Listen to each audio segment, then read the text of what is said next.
প্রাকৃতিক সৌন্দর্যের লীলাভূমি বান্দরবান।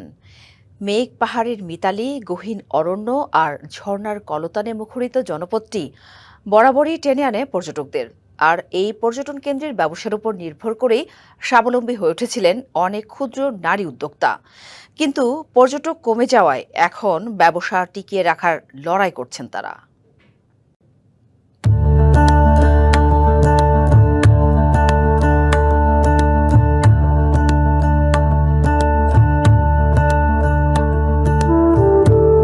নৈসর্গিক সৌন্দর্যের অন্যতম স্বপ্নভূমি পার্বত্য জেলা বান্দরবান।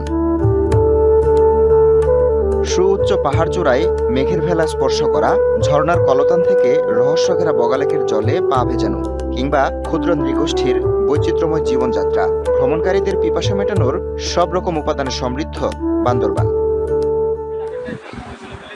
প্রতি মৌসুমে ভ্রমণ পিপাসুদের ভিড় লেগে থাকে জেলাটিতে। পর্যটন কেন্দ্রিক ব্যবসা করছেন অসংখ্য ক্ষুদ্র নারী উদ্যোক্তা। কিন্তু ফেব্রুয়ারির পর থেকে কমতে থাকে পর্যটক, শুরু হয় টিকে থাকার লড়াই। নীলাচল পর্যটন কেন্দ্রে 10 বছর ধরে ব্যবসা করছেন ভান্নাও খিম বম।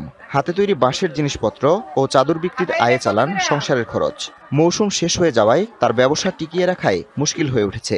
সময় তো আমাদের বেচা কেনাটা অনেক ভালো ছিল, কিন্তু এখন 2020 থেকে নগদ নিয়ে এলো হার না মানা হার অফার। সর্বনিম্ন 10,000 টাকা রেমিটেন্স নগদে পাঠালে থাকছে স্বর্ণের হার জেতার সুযোগ। আমাদের ব্যবসাটা ভালো না, সেজন্য এখন তো অনেক কষ্টতে আছে আর কি। নীলাচল পর্যটন কেন্দ্রে সড়কের পাশে সারি সারি দোকান। ভান্নাও খিমের মতো এখানকার নারী উদ্যোক্তাদের ব্যবসায়ও ভাটা পড়েছে। গত বছরে আমরা তো ছিল, কিন্তু এবছরে তো একরকম পরিস্থিতি ভালো না। বিক্রি না হওয়ার কারণে আমাদের এখানে অনেক কষ্ট করে থাকতে হয়। আমাদের সংসার বা চালানোর, ছেলে মেয়ে লেখাপড়ার সব দিকে খরচ, আমাদের অনেক কষ্ট হয়। একই চিত্র শৈলপ্রপাতেও। জমে উৎপাদিত ফলমূল বিক্রি করে সংসার চালান অর্ধশতাধিক নারী। পর্যটক সংকটে ব্যবসায় ধস নামায় সংসারের খরচ চালাতেই হিমশিম। দম খাইতেছে না ভাই, খাইলেও এক বাটি 30 টাকা 40 টাকা চাই, কিন্তু আমাদের খরচ হিসাব মিলায়া হয় না।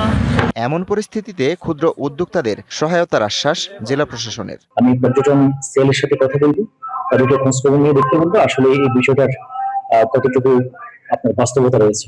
যদি আমরা বাস্তবতা পাই, সত্যি যদি তারা মানবিক জীবনযাপন করে থাকে, তাহলে তাদের জন্য আমরা প্রয়োজনীয় সহযোগিতার ব্যবস্থা করব।